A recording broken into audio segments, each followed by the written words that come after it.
Hi Stampers, this is Susan Petty Baylor. I'm an independent Stampin' Up! Demonstrator in West Hartford, Connecticut in the United States.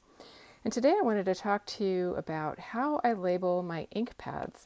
I just received my new 2020-2022 ink colors. New ink colors. There's Misty Moonlight, Magenta Madness, Just Jade, Cinnamon Cider, and Bumblebee. When these come from Stampin' Up, they're actually sealed in plastic. I've taken that off already. And you can see here, this one is already labeled. So what you would do, we'd use one of these that's not labeled yet. You would obviously take off the plastic and then flip it over, and on the back you'll find all of these stickers. And you choose the language that's appropriate for you. There are several languages on here. I'm going to take the English because that's my language, and I'm going to peel off one of these stickers, and I want it on the front of my ink pad, and I'm just going to line this up in the middle of that thumb hole and just press it down. And because there are all these other labels on the back, I like to use those. I figure Stampin' Up! Gave us all these labels. I'm going to make good use of them. And actually, before I do that, I usually take this entire piece off. Of course, now it's going to be giving me a hard time. So, all right. I take the one that is closest to English, for me, or most discernible, and I put one on the back. Because you never know when you're stamping or when you've got these stacked up, you might want to be able to see what color the ink is on the back. So if you've got these stacked up like this, you can very quickly look and see what colors of ink you have. And then on the bottom here, there is a label that is blank. There's no writing. It is just a blank color. So I'm going to take this. I'm going to open my ink pad.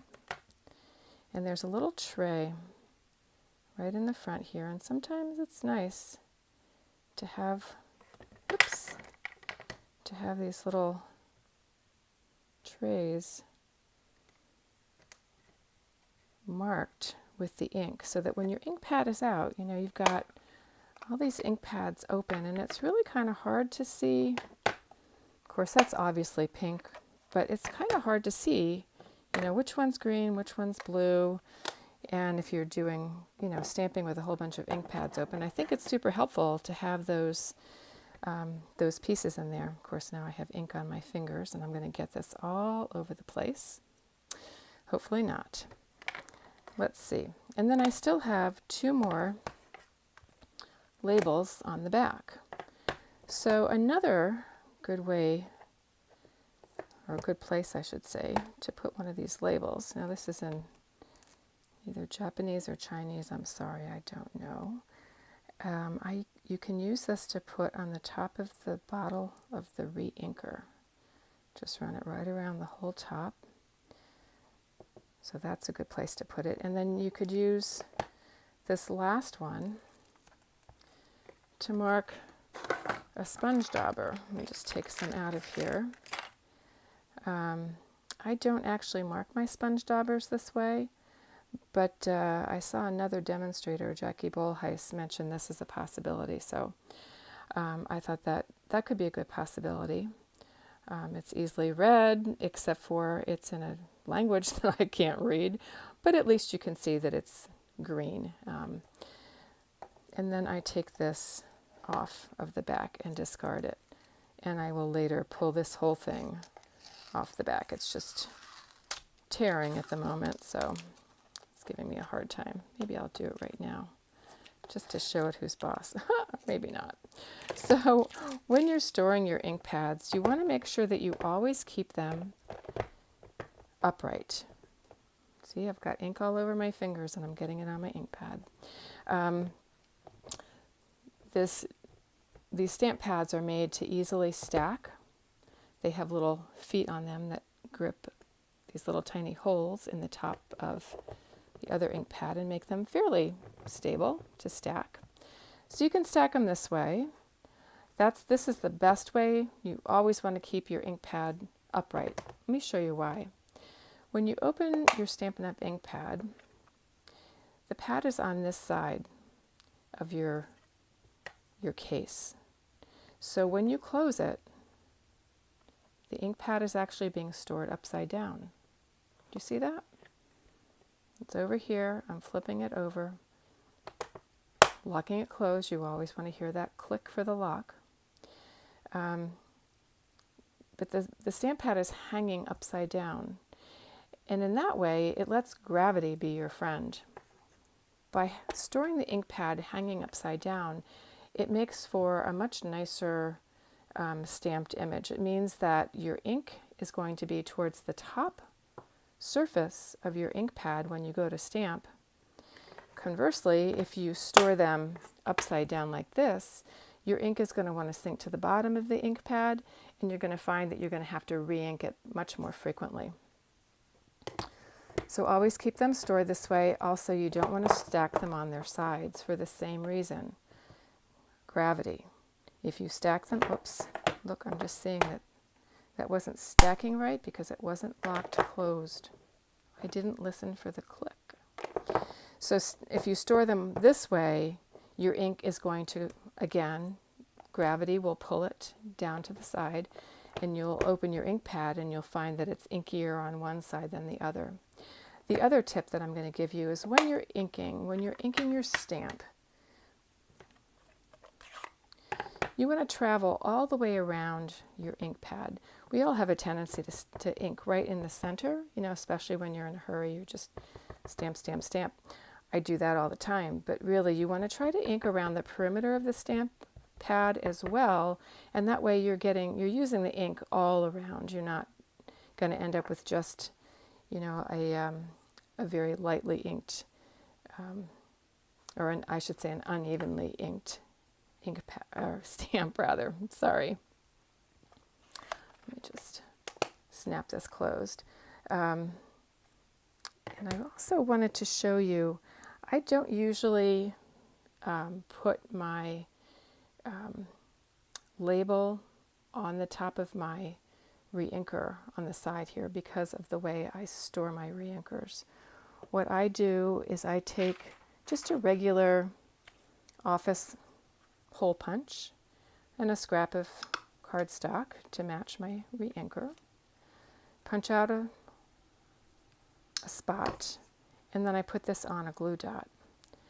And I take the glue dot, and actually I think I'm going to use my Take Your Pick tool to get this glue dot off of here. I use the glue, and I put that dot right on, the very end of my re-inker. That way, if I have a whole bunch of re-inkers, I can tell immediately that this is yellow. I might not know that it's Bumblebee, but I know that it's a yellow. And if I have maybe 20 re-inker bottles, I can very quickly pick out the ones that are at least close to what I think I'm looking for. So I'm going to put this one on my Just Jade. This is going to be going on my Cinnamon Cider. Oops. These glue dots are very, very sticky. I try to grab them just from the edge, not all the way under, and then it's much easier. Okay? And very quickly before we leave, I'm going to show you how I would re-ink my stamp. Now, I'm not going to actually use much of anything in the way of re-inker, but I do want to show you that to re-ink it, what you would do is, without pressing into this firm foam, because you don't want to cut the foam, is just very gently kind of zigzag the ink over the top of your ink pad. And then I usually, these are the spoons from when you get samples of ice cream, which I have a lot of. And I usually just take the back of the spoon and very gently massage that excess ink into the ink pad, and that way it's nicely distributed and you can use your ink pad almost immediately after you've re-inked it. And then obviously just wash this off in the sink with water. One more thing. Sometimes when you get a new ink pad, they can be a little hard to move. It can be a little stiff. This track can be kind of tight, and that's fine. You want a tight track. You don't want them falling apart. But it helps to just run this back and forth a few times.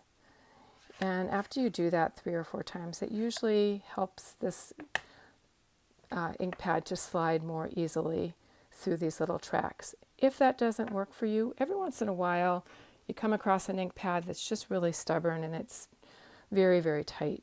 You can take a birthday candle and just run it right in that track, a little on both sides, just once or twice, and you'll find that that wax will really help to lubricate the track of that ink pad and get it moving. But again, like I said, that's usually not a problem. Usually if you just slide it back and forth a few times, it'll work. So that's all I have for you today. If you like this video, please give it a thumbs up. That will help me. And if you want to make sure that you don't miss upcoming videos, if you just click the red subscribe button below this video and click the bell icon, you'll get notified anytime I upload a new video. And that's it for now. Hope to see you soon. Bye-bye.